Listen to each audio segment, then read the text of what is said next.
Hello miners, Most Wanted here. I'm here to create another video to help out the newbie miners that get ganked in high security space. Not just the newbie miners, there are quite a few miners out there that have played for a while and they get into their exhumer, they put on some shield skills, they go down to 0.5 or 0.6 system, and a pair of destroyers come to their asteroid belt and they end up in a pod. Or worse yet, their pod ends up in a station. So I'm creating this video to help out those miners that have been harassed and ganked in the past, but also miners that maybe want to prevent that from happening in the future. So I just resubbed 3 days ago, and I was checking out some of the additions from the last update, and there's a couple cool new things that are out there that can help miners out, and I'll probably include that in this video since they weren't around in the first video. And we'll just go ahead and start with helping miners figure out, are you casual or are you an active miner? Casual being that you like to go AFK for a while you're mining. That really is a dangerous thing to do in EVE. You could definitely do it. There are places you could do it reasonably safely, but you're definitely not going to want to do it in a 0.6 or a 0.5 system. That's where players that want to gank mining barges will go. They'll go to systems that have high belt counts that are 0.5 and 0.6 system. So the best way to avoid that is to avoid those sec systems while you are mining semi-AFK in-game.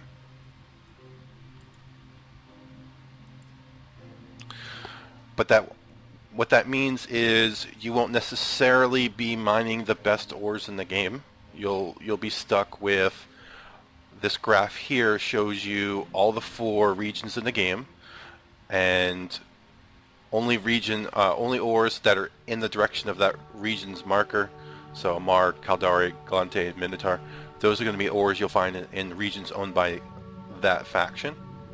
So every region in the game has Velspar and Scordite. Only Amar and Caldari have Pyrozeres, and only Minotaur and Galante have Plagioclase in a 0.9 and 0.8 system. If you go to a 0.7 to 0.5, then Caldari gains Plagioclase, Amar gains Kernite, which is the only region in the game that you can get Kernite in high security space, and then both Minotaur and Galante gain Umber. Anything below that is considered low security space, and unless you're in a corporation, you've got scouts, intel, and things like that, you're really not going to want to visit those. So we're going to concern ourselves with 0.5 systems. If you're a casual miner, or maybe you're an active miner but you mine casually at times when you've got other things in the real world to do, or you want to watch a movie or something but you still want to do a little bit of mining, then I recommend you go into a 1.0, 1.9, 1.8, I'm sorry, a 1.0, 0.9, or 0.8 system, and avoid lower security systems where gankers are smart. They know you're going to want to mine in these lower security systems because there's more asteroids in the belt of various types with more units in it, and they're going to specifically target systems that have stations with refineries and have 12 or more asteroid belts in it, because there's only a limited number of gankers and an immense number of systems that are out there. If you find ones that don't pose as much of a honeypot of asteroids and belts, then you're likely to not be messed with. So if you're going to mine semi-AFK casually, I do recommend that you mine in high security, the higher security spaces. But you still want to be smart about the systems you pick, because sometimes, you know, a ganker might base out of one of those systems or frequent it if it has a lot of belts, or it's just not quite as dumbed down as they still think it's a viable system to gank. Maybe they gank ventures in those systems and not mining barges, just for the fun of it. So this chart gives you a decent idea of how much, what type of ores you'll find in the different regions in the game. You're going to be limited in certain aspects to what's available based on where you are in the game. So if you want access to Kernite, you have to go to a Mar. If you want access to Plagioclase and you don't want to go below a 0.8, then you have to go into either Minmatar or Galante space. So you kind of get an idea of what it is. If you're mining for ISK, then you'll basically be mining directly in the systems that are offer you the most profit for their time and effort. If you're interested in manufacturing, then you'll go to regions that offer the widest range of mineral types, and that's really what I'm going to cover is mainly the ISK mining, because anyone can fly to a different region or purchase minerals or whatever the case might be to do manufacturing in HiSec. So if you're going to be mining for ISK, you need to know where to go. And if you're mining for ISK, where you go really ends up being how much the asteroids are worth in EVE, and then that will kind of steer you to a certain location in the game. To find out where the good ores are, I like to visit Celeste's website here, or celestes.de. I think it's a Dutch or whatever website. And this website monitors the mineral value of all the ores in the game. You see down here at the bottom, you got market trend, you've got Noxium, Zydrine, Megasite, Morphite, Titanium, Pyrite, Mexilon, and Isogen. So all the minerals in the game have been monitored, and they're on this chart. And what this website does is it gives you a real-world estimate of the ISK value of your ores, because the website tracks the mineral values of those ores. So if you sort this chart, which can be sorted by various different metrics, you can sort it by Titanium, Pyrite, Mexilon. If you're a mineral miner and you're interested in mining minerals, then you can adjust this and get an idea of what minerals are best. But if you're an ISK miner, you can sort it by ISK, and I just did that. And you want to pay attention to the ISK value and where it's found in the game. And if you're going to be mining in high security space, you're only going to be looking at ones that mention that they're in high security space. And then the ISK value that's next to them here is in ISK, of course, and it's the ISK value of a jettison container, which is 27,500 M3. It gives you a rough estimate of some base amount of ore that you can use to compare the different ore types. So a jettison can's worth of umber is 4.1 mil, and then Veldspar is 4.6, Plagioclase is just around 5 million even. You can skip spodumene, that's a nullsec ore. Kernite is almost 5.4 million ISK. Pyroxeres is slightly more than 5.4 million ISK. And then Scordite is 5.5 million ISK. And this is the most valuable ore in high security space currently. And of course, as the mineral prices fluctuate, which they do, then these ores might change up their order as to which ones end up being on top. And this is the closest I've seen Scordite, Pyroxeres, and Kernite to each other. But this is pretty close to what the average ISK value of the ores are. Scordite is almost always, in the last year or so, been the ore to mine. I assume it's because of the price of pyrite is around 12. Let's see, actually it's up to 13, so it makes Scordite particularly useful. for mining ISK. And the benefit to Scordite is, of course, it's available in every system in the game.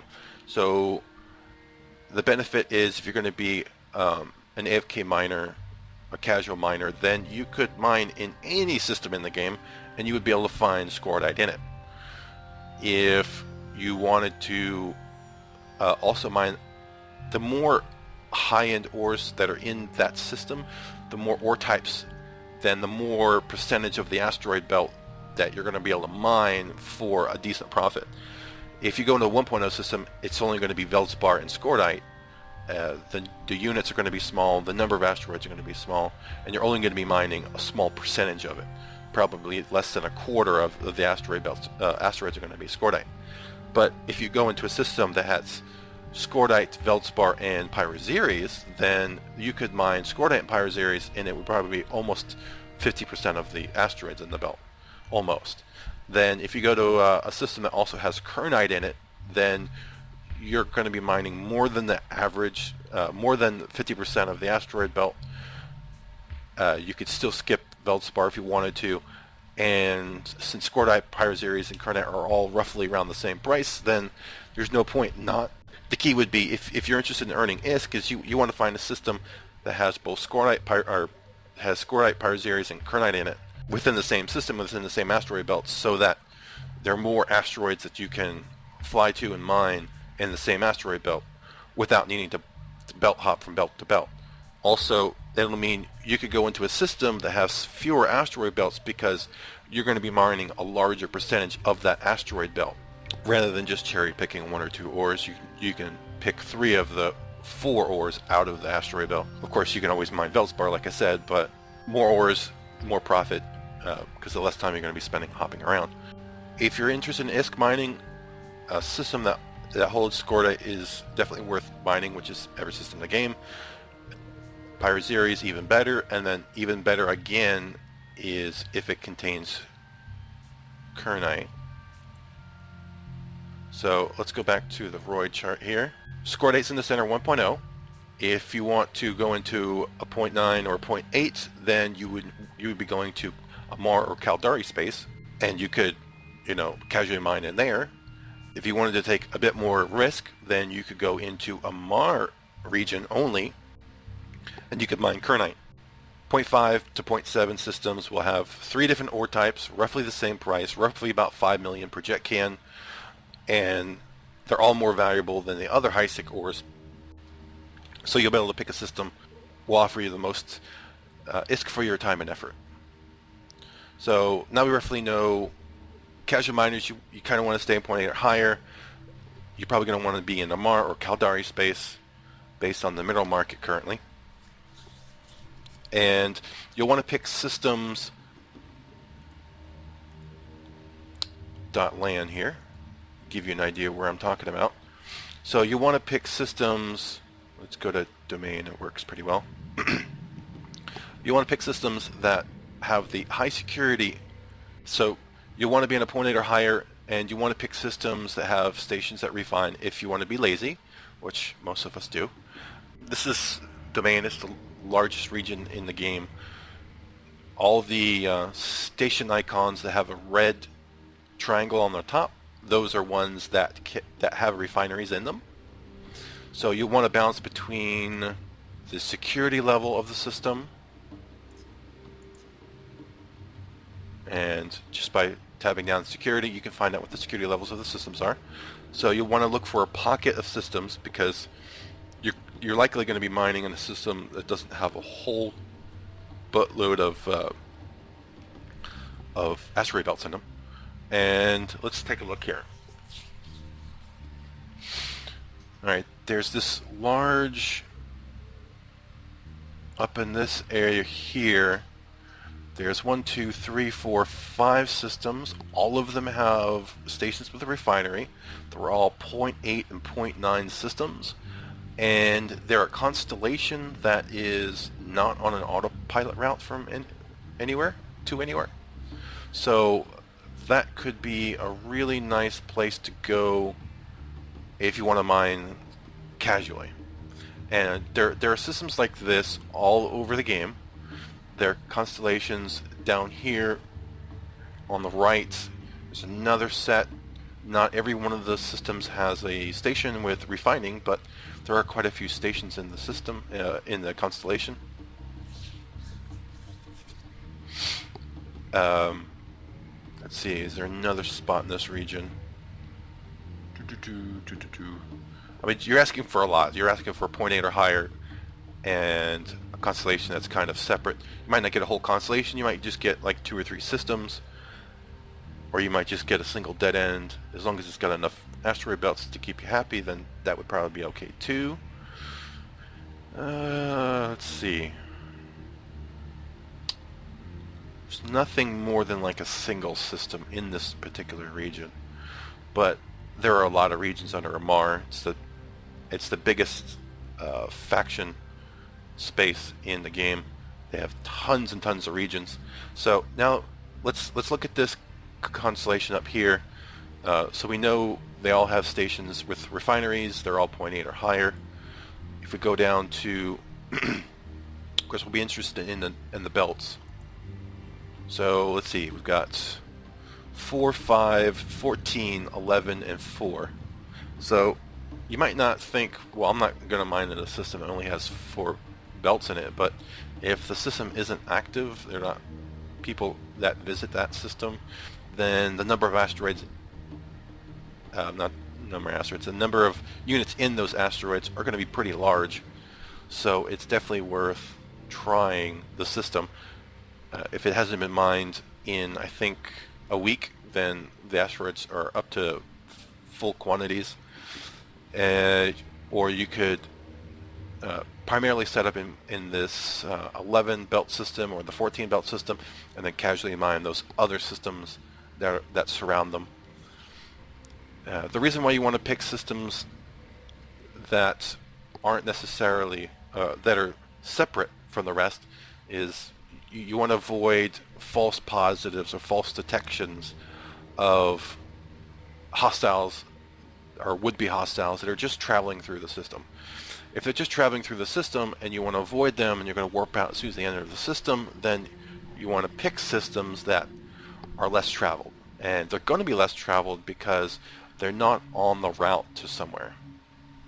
So the best way to find out if it's a highly trafficked system is you can scroll all the way down to the bottom here, and you've got this live section here, and you could see how many jumps the system has had in the last 24 hours. So that entire constellation minus Tessie is it's all under 1,000 jumps in a 24-hour period. So that's pretty quiet. You're not likely to find a lot of through traffic. Most of that traffic could be mission runners running courier missions or combat missions, or they're accessing something in the station through the market or whatnot. So a lot of that traffic is going to be local traffic. You won't really see regional traffic come through the system unless it's over 1,000, well over 1,000 in the 2,000 range per day. Then you're looking at a system that has regional levels of traffic moving through it, people that are just flying through the region. And you could tell just by looking at Shab and Amar, they're over 35,000 jumps in the last 24 hours. Those are regional traffics. Those are people that are coming even from outside of the region into domain to visit the Amar market hub. Speaking of which, that would put this constellation not that far. Let's see, 1, 2, 3, 4 jumps from Amar. That's not too bad if you wanted to, hump the minerals from where you're living directly to Amar and sell it yourself, assuming you've got good reprocessing skills and you wanted to reprocess rather than sell the ore in the market. So if you're a casual miner, that would be a good place to go because it's low traffic, it's high security. So in the miners, in the gankers mindset, low security, high asteroid belt, refining stations, those are the things that draw miners.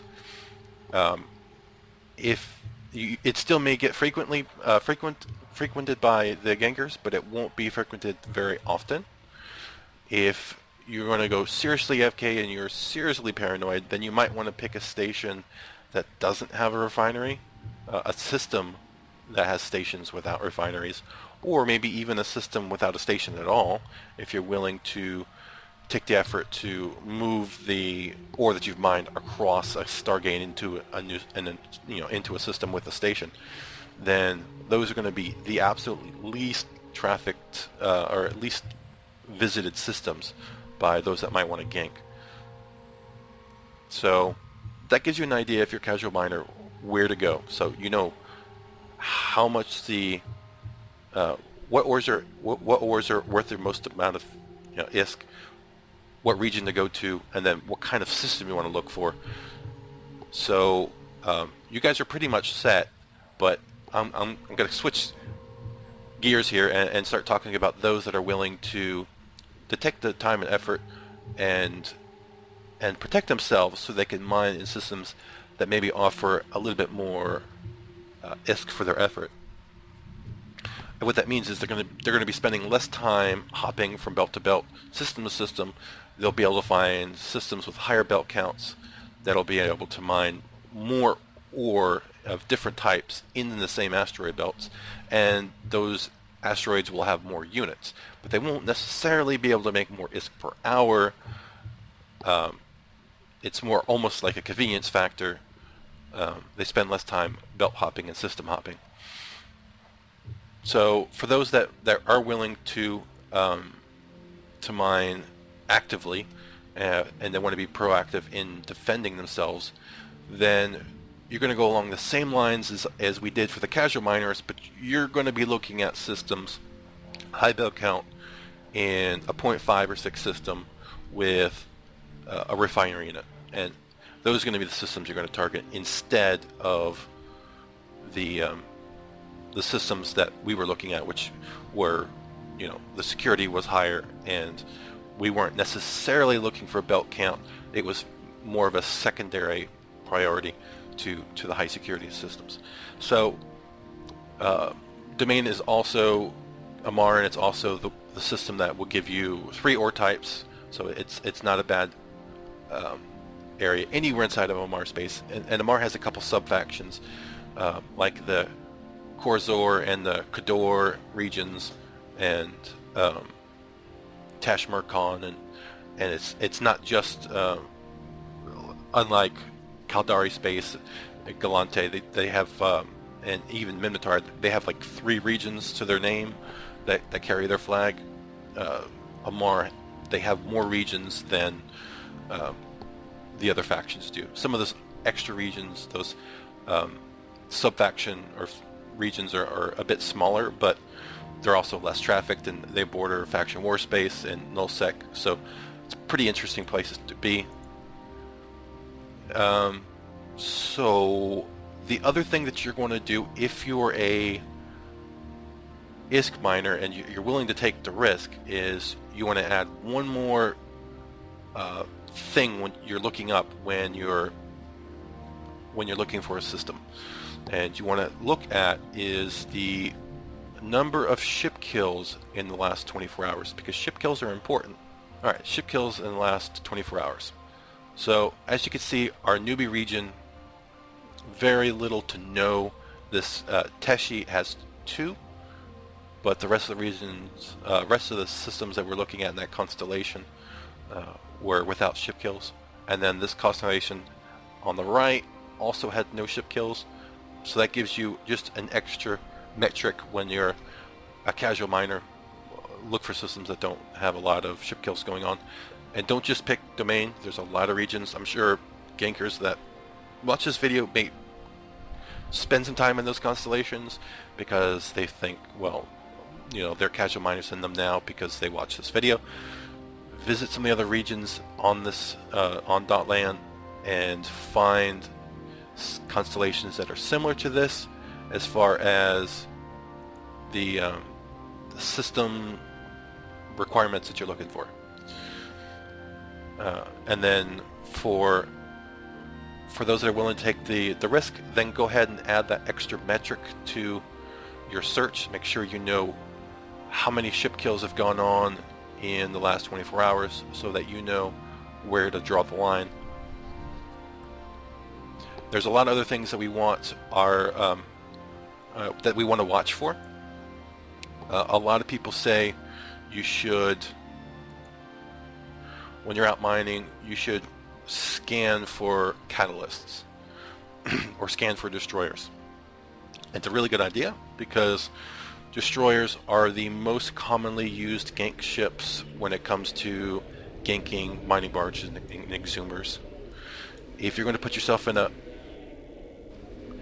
risk, then you need to know that if you're in a mining barge, it only takes one destroyer to gank your ship. If you're in a exhumer and you don't have any modules in your mid slot, it only takes one. If you've got some modules like a shield booster and a scanner for scanning ore, and maybe you've got a shield extender or an invulnerability field, then it's still probably only going to take one. If you don't have a proper passive fit on your ship, one with a damage control, resistances, and shield extenders, then it isn't going to take but maybe one, worst case two, to gank your ship. What you want to do is you want to fit a ship with rigs that are going to increase your shields, passive and active hardeners are going to increase the resistances of those shields, and then you want shield extenders just to buff the amount of shields that you have, and then finally a damage control that's going to increase your armor and structure hit points, because the shields aren't going to be the end-all be-all of how you're going to be protecting your ship, because eventually if there's enough of them, they will get through your shields, and you're going to want that low slot damage control to boost the effective hit points of your armor and your structure. So I'm going to go ahead and turn on the vulnerability field, and if you watch the shield, particularly in the thermal and kinetic, but across the board on my shields, you'll see both the defense rating go up, and you'll see the resistances of my shields. There you go. So it jumps from about 20-ish to 44 EM resistance. All my kinetic, thermal, and explosive are above 70%. And when you're looking at what ships are used for ganking miners in high security space, what you'll find is it's mainly catalysts because of the hybrid turrets and the bonuses those hybrid turrets get. So you're going to want to have, racially, Galante ships use kinetic and thermal damage. So you're going to want to buff primarily your kinetic and thermal resistances. And that's what I've done. I've got a thermal dissipation amp, and then I've got a kinetic deflection amplifier. So those are individually going to increase those resistances, and then I have an all-around adaptive invulnerability field to buff the remaining. Because you're going to get stacking penalties regardless, you might as well add resistances of different types, active and passive.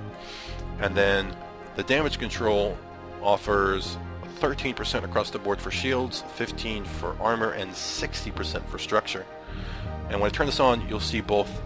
You'll see everything basically go up inside the defensive. You'll see my overall effective hit points go up. You'll see my shield, armor, and structure.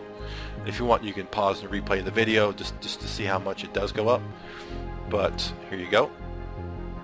So now I have across the board 60% added to my structure, and my armor resistances went up by 15%. And then after the stacking penalties of my shield mods, my damage control went up 13%. And my effective hit points, I think, went from like 12,000 to 22,000 or something like that. And in reality, it's a bit higher because, of course, we're tanking racially for Galante.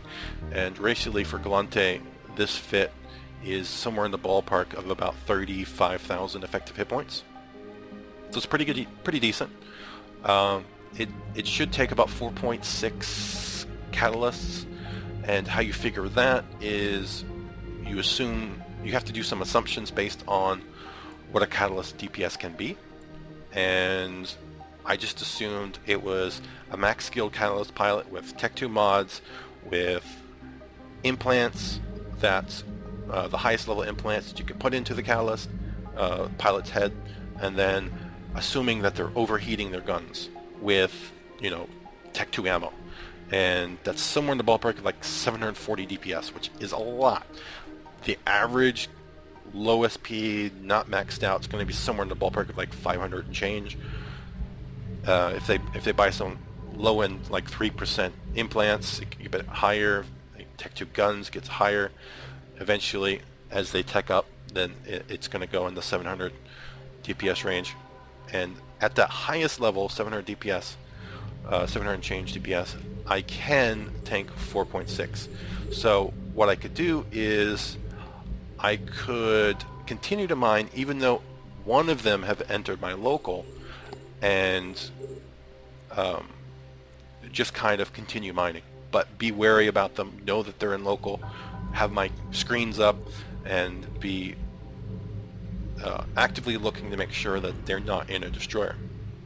Best way to do that, open up your directional scan, and you press the scan button. Now you're going to want to assign based on your overview settings. You're going to want to remove miscellaneous things off your scan, like these belts are under protection of special assault units. Well, big deal. We're going to remove that. And some of these other ones, then we're going to have to save.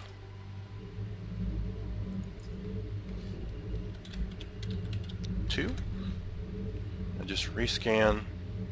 There we go. So the only ship in the game right now that's currently in scan of me is a skiff. So I'm pretty safe at the moment.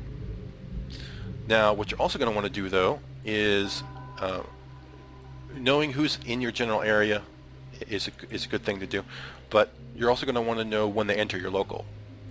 And the best way to do that, one of the best ways to do that, is to park yourself next to the gate that is the entrance for the system. If you're in a dead end, there's only going to be one gate. That's actually a good way to go about it. Or if you're in what they call a pipe, which is a system that has two gates, and it's just mainly through traffic or locals that are going to be traveling through it, where there's no, you know, it's either it goes to a dead end or it goes to a constellation that is a dead end. So the amount of traffic that comes through the system is going to be very small. And since this is a pipe and Find is a dead end system, then you'll see most of the traffic come in Maya here. So I put myself next to the Maya Stargate, and when a new pilot enters local, then I can press scan 2 or 3 times, second apart, because that's as quick as it allows you to scan. Then when he does decloak to warp off the gate, then I'll have him on scan. I'll be able to immediately know what this new pilot is in. I can make a mental note, or I can scratch it down on a piece of paper, or I could just know that if he's in a mission ship or a hauling ship or a mining ship, that he's not a threat. If he's in something like a pod or a shuttle, that he could potentially be going to the station to dock up and reship into a destroyer, then I might make note. But I'll know the new ships that come into my local. And if you pick systems that are quiet, then you could do this and it's not that big of a hassle, as long as you pick systems that are quiet. If you pick a system that is a through lane between regions or to a market hub, then the amount of time the system will change will be to a point where it just becomes too much of a hassle. And the scanner is not the end-all be-all either when it comes to protecting yourself in high security space. What you can do, if you're proactive enough about it, is you can open up your browser and look at some of the kill boards that are out there. And track ship losses using those kill boards. So here we have the mining barge killed in Eve. It's unfortunately in every system in the game that's been reported, so you'll see a lot of different systems out here that that are reporting, but we're interested in primarily the high security systems. So you got 0.6s, 0.9, 0.7. You know, this 0.6 with a single kill, if I look at this, I'm willing to bet that this is a war deck of sorts. Yep, this is not a gank here, this 0.9. No one in their right mind would gank a retriever in a Tengu, because of course the Tengu is worth hundreds of millions of ISK, and your average gank ship is worth about 3 to 5. So this was definitely a war deck. There's a war going on, or a can flip, because he's a noob. He flipped the guy's can, or he did something that allowed the Tengu to engage him. So that was not a gank in high security space in a 0.9. Here's a 0.7. Is this a gank? Nope.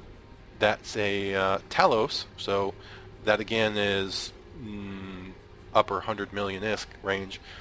So this also was a gank, or I mean, it was a war deck or a can flip of some sort. Most of the ganks happen in 0.5s and 0.6s. So here's a 0.6. Let's take a quick look at that. And there you go. Here's a catalyst attacking a coveter.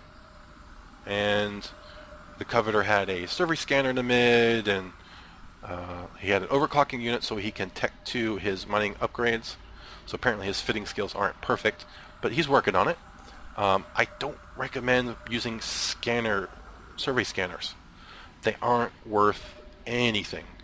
If you've got strip miners, you have multiple strip miners, then it's a simple process of putting one strip miner per asteroid and using that mid slot for maybe something a little bit more helpful.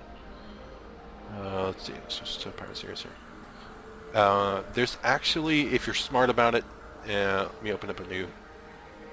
I just reset my client, and I slept 3 days ago, so I haven't got my overview set up properly yet, but I got it to where I need it to be. So let's see, add tab. It's called secondary, and I'm going to load the default mining. Okay, so now the default mining overview is up, and it foobarred my directional scan. The asteroid is depleted. Let me just switch back real quick. Hit scan. We had some locals come in. Okay, it's clear. Now I'll switch back over, and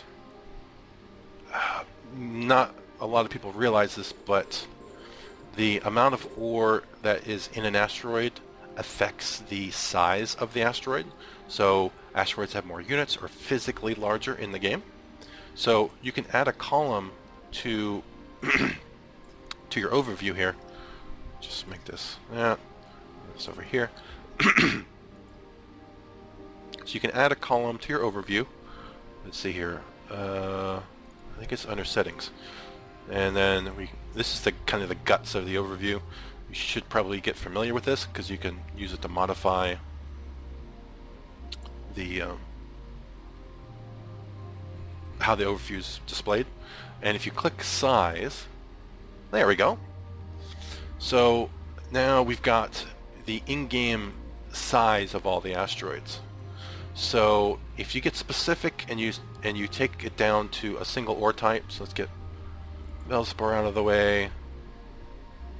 We'll leave the rest, and then if I sort by size, and again, so this Scordite is going to have more units than this Scordite, which is going to have more units than this Scordite, which is going to have more units than this Pyrozeres. So you could sort by size and just mine whatever's in range, and then kind of work their way that way. Of course, the size doesn't change in between um, in between cycles of your mining laser, so you can't stop your mining laser early. But in the end, it's not going to help your mining crystals any by stopping your cycle early. You're still going to take full damage on your mining crystals, so it's not going to save you anything by doing that. But what you can do is you can find asteroids that since downtime have been pecked on or haven't been pecked on, and then mine the ones that have, based on their size, have the most units. It might not be 100% accurate if someone's mined that asteroid during the day and they haven't destroyed it, but it's going to be slightly more accurate when it comes to maybe, you know, since the last 2 or 3 refreshes of the ore, someone's only mined 1/2 the asteroid belt, then you know that the ore on that side of the belt is got fewer units in it, without even using a scanner, so that you can use that mid slot for maybe something a little bit more helpful or useful. Maybe a civilian shield booster or something that you can rep up the shield damage when rats come to attack you if you're going to a 0.5 system. Alright, so yeah, so you don't need to put a scanner on your ship. Let's go back to the kills here. So you're going to be looking for ganks that happen in high security space that happen where catalysts are involved or some type of destroyer. Sometimes they use the Minotaur variant, and what you'll do is you'll look at the history of, in this particular instance, it's just a single player. He's in the scope, which is an NPC corporation, so you want to look at the history of that particular player, and then you'll sort to just kills because you're not really interested in the losses. If it's early in the month, then you might want to go to the previous month, but this is what they've done in the last 7 days, apparently. That's what it says. And oh, that's the top there. So we've got one gank in a coveter in domain, then we've got a Drake kill in low sec, and then a pod kill in low sec, probably the belonging in, nope, it's a different pilot. And then we've got some kills inside of null security space, and then back to high security space there's another retriever kill and a random pod from a hauler that was killed. That's kind of interesting. What did he have in his inventory here? Just had ore. Okay. Well, that wasn't very effective, but I guess he wanted to hurt the miner by killing his hauler. Alright, so back to the page. So we want to look at and kind of suss out who has been ganking. So obviously this person is an NPC Corp, and he has been ganking miners in high security space. So you can know when they enter your local by modifying your people and places, and you're just going to right click and paste the name into your people and places, and then there he is. Photo matches and everything. So you can right click and you can add contact, and you want to give him a unique contact. If you're CEO or director and you want to add standings, then I would add corp standings, not personal.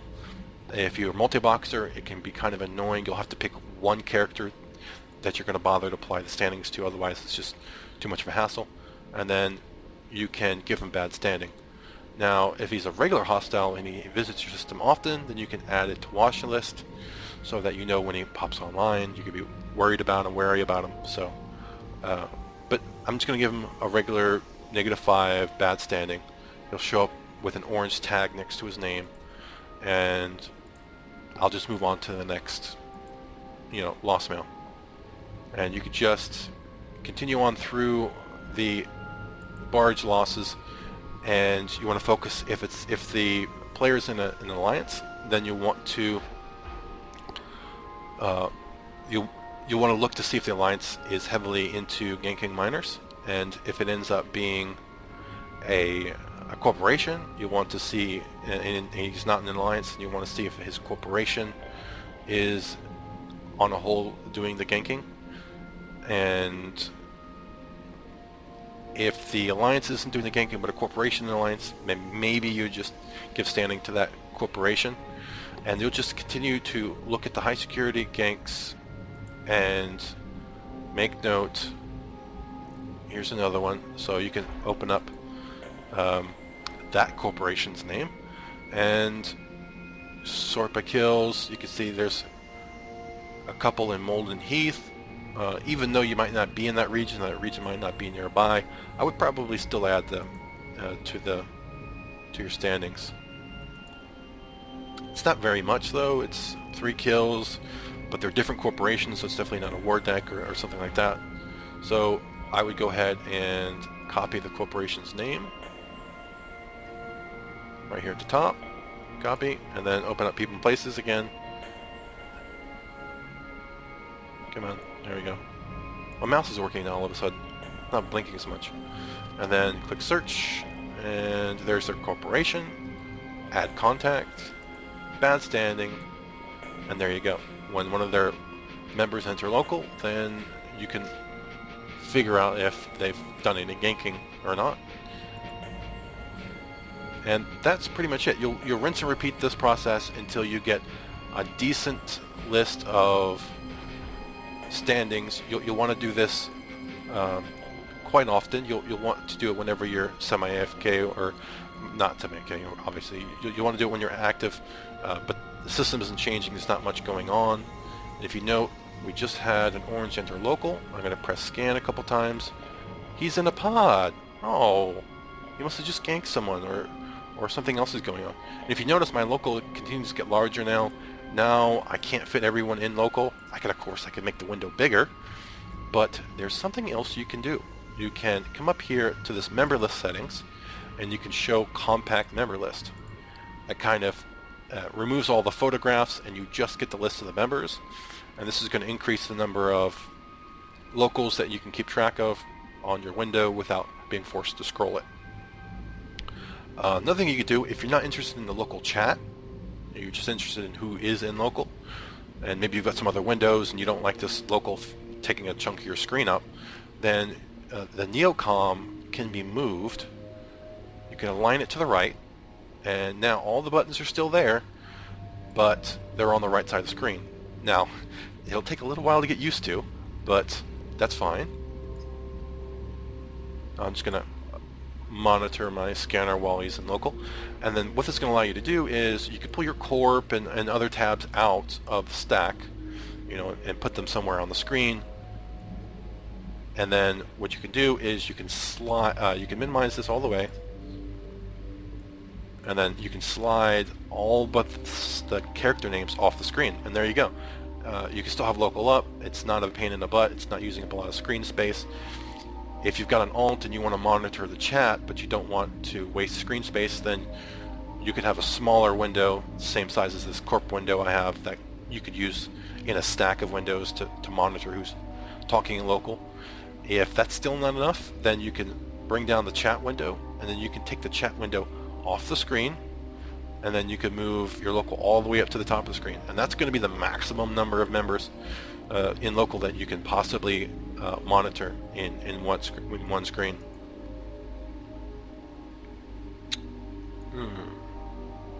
So Myrmidon on scan. I'm going to align to a station. I'll do it at 2/3 speed. Let me see if I can add drones here. Add to overview.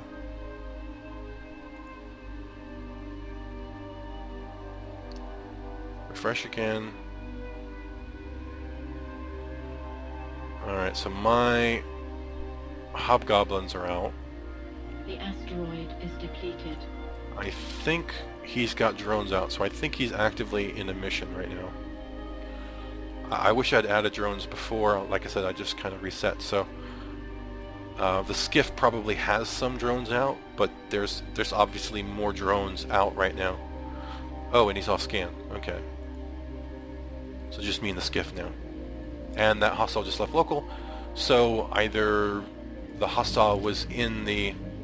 He could have potentially been in the Myrmidon. I wish I'd had pulled him up, had left the window open, I could do a little bit of background check on that pilot to see if he does gank, what he normally ganks in.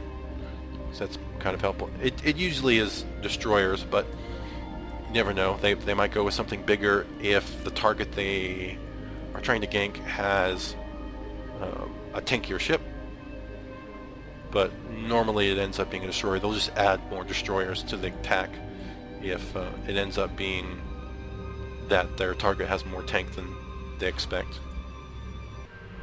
So I'm just going to do just a little bit of mining while we're doing this. And I'm currently mining in a Mackinac. And Mackinacs aren't that bad. They've got a large ore hold, and they've got a good drone bay, they've got awesome resists.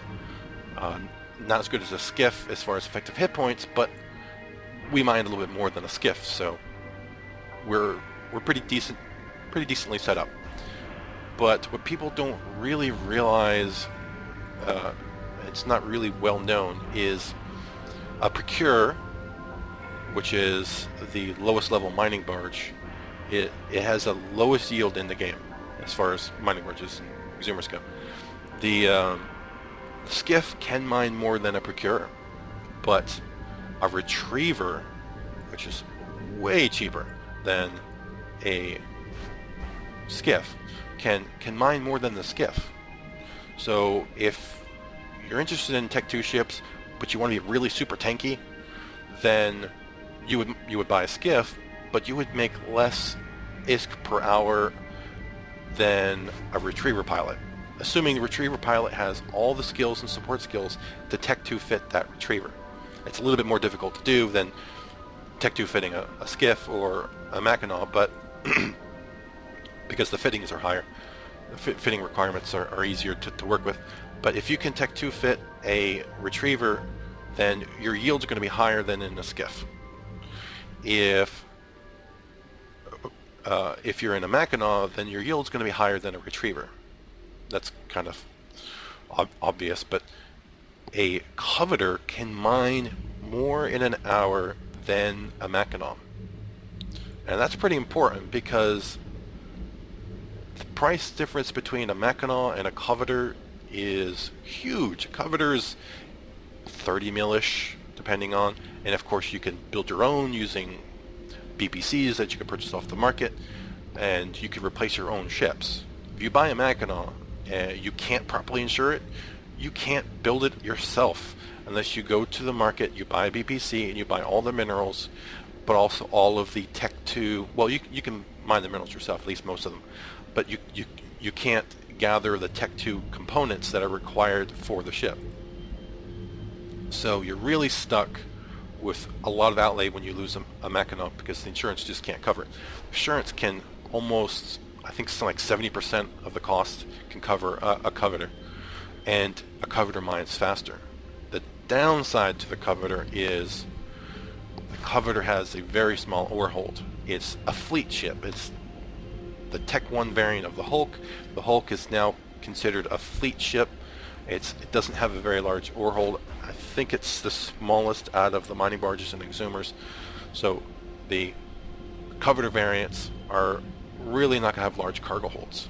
But there's a way now to get around that limitation. Now you could potentially just set out a jet can, but as you know, jet cans can get flipped and your ore can get stolen. There's also a hassle of needing to get that can out of the asteroid belt within 2 hours, otherwise the can disappears.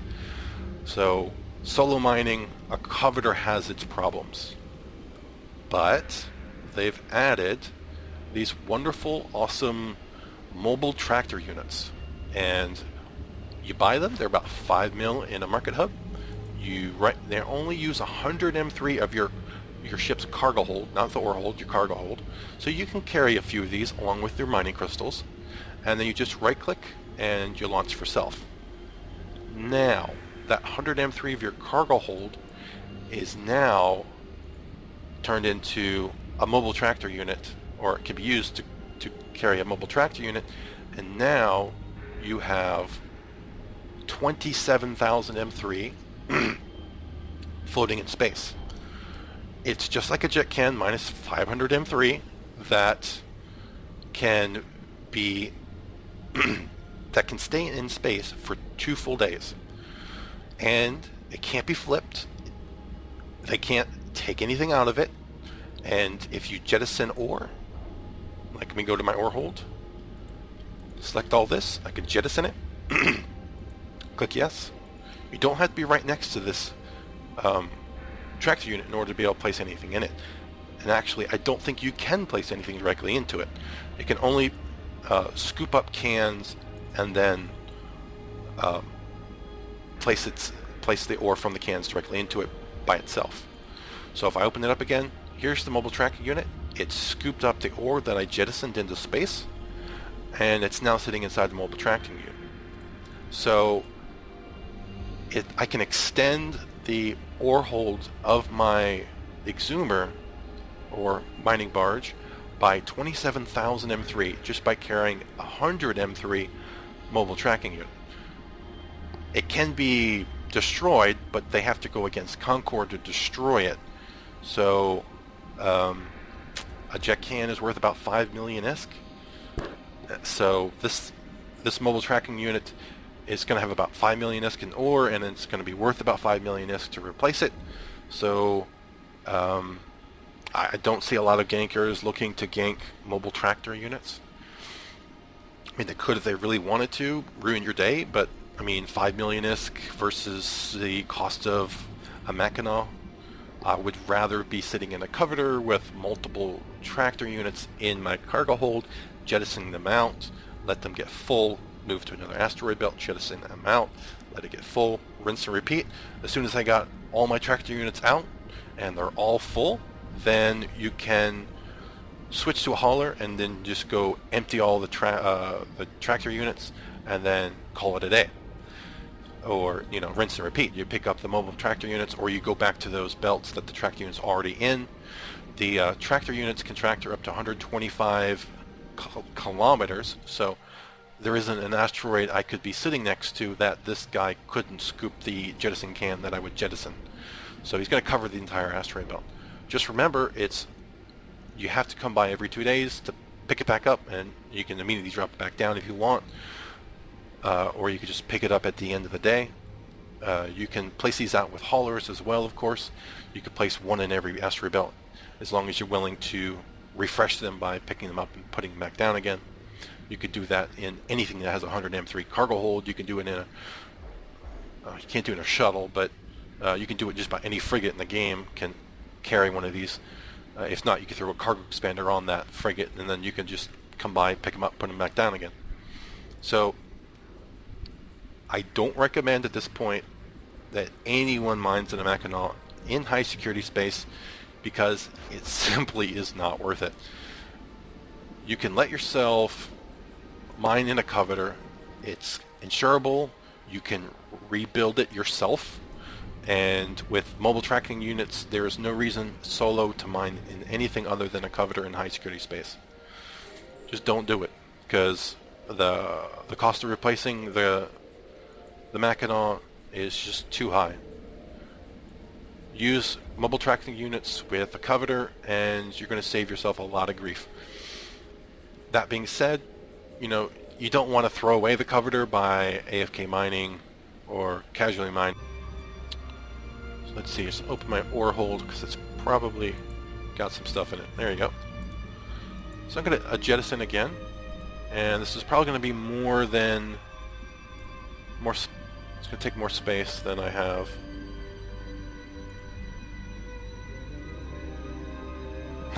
There's the loot from the NPC rat.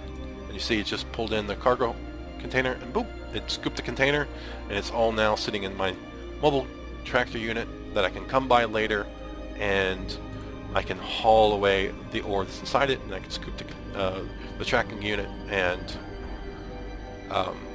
I'm set. So I could totally be doing this in a coveter right now, and I will do so. It's just I resubbed recently, and I just haven't been to a market hub to fit out a coveter. But you should technically be able to, I think you should be able to, with proper skills and maybe even some implants, you should be able to put Tech 2 strips and Tech 2 upgrades in a coveter. You might have to rig it for CPU, but that will give you a far cheaper ship that if you want a semi-AFK casual mine in a 0.8 or higher, then the risk is almost nil, because you can rebuild the ship minus the high-end minerals, and cost of insurance will cover your high-end minerals, so it's almost, you know, it's almost a free ship. And I'm going to go ahead and remove the drones. Okay, so there, the new local here is in the procure. So all sorts of information you can get just by using your scanner.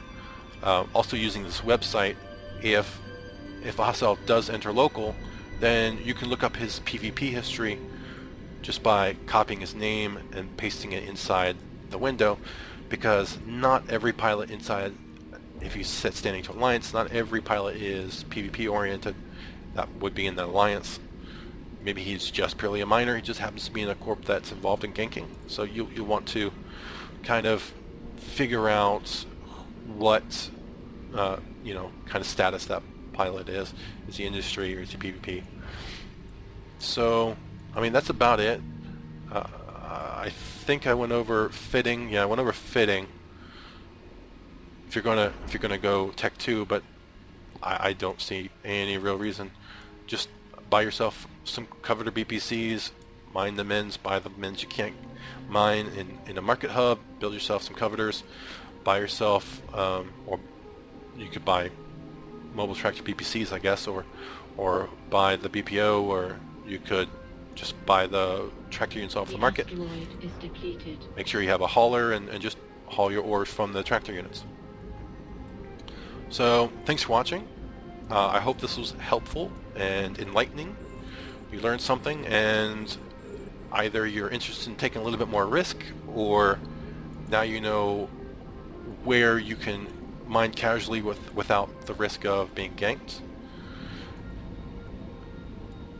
We went ahead and we figured out how much your ore is worth, where that ore can be found, where in the game, you know, inside that region or faction space, you can find a system that, if you're casual, is quiet, and if you're interested in mining more proactively and mining better ores, then where you can go that has low PvP activity, how to set standing to those that do PvP against miners or gank, then you know who they are, and you'll be able to watch them come into local.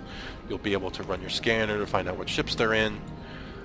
If you're in a mining barge, a single destroyer will kill you. If you're in an exhumer without shield skills or proper shield skills, one or two will kill you. If you're in a tankier ship, it may take more, depending on your resistances and effective hit points and whatever DPS the destroyer manages to bring to the table. So that's about it. If you learned something, then please like this video, because that'll be helpful. I'll be able to update the video over time with new information that comes out. And if you have any comments or ideas, then leave them in the video, and I'll might incorporate them into the next video. If this was helpful and you want to repay me, then go ahead and send me some ISK. Just go ahead and send it to Gentaki, Gentaki, and I'll be grateful. If it's a lot, I might even mention it in the next video. You never know. And if you want to share this video, a good way to share it is just to favorite the video, so that you can go back to your YouTube favorites to find the video again if it's been a while. Or you could open up your character sheet and you can add that link directly into your bio. That way pilots will be able to go ahead and you know, visit the website. What I might do as well after uploading this is I'll probably create a forum post rather than linking the video, and then people will be able to read the forum post and then would visit the video to watch it. So thanks for helping out. If you're gonna go ahead and donate some ISK, and thanks for watching. You guys have a very good day.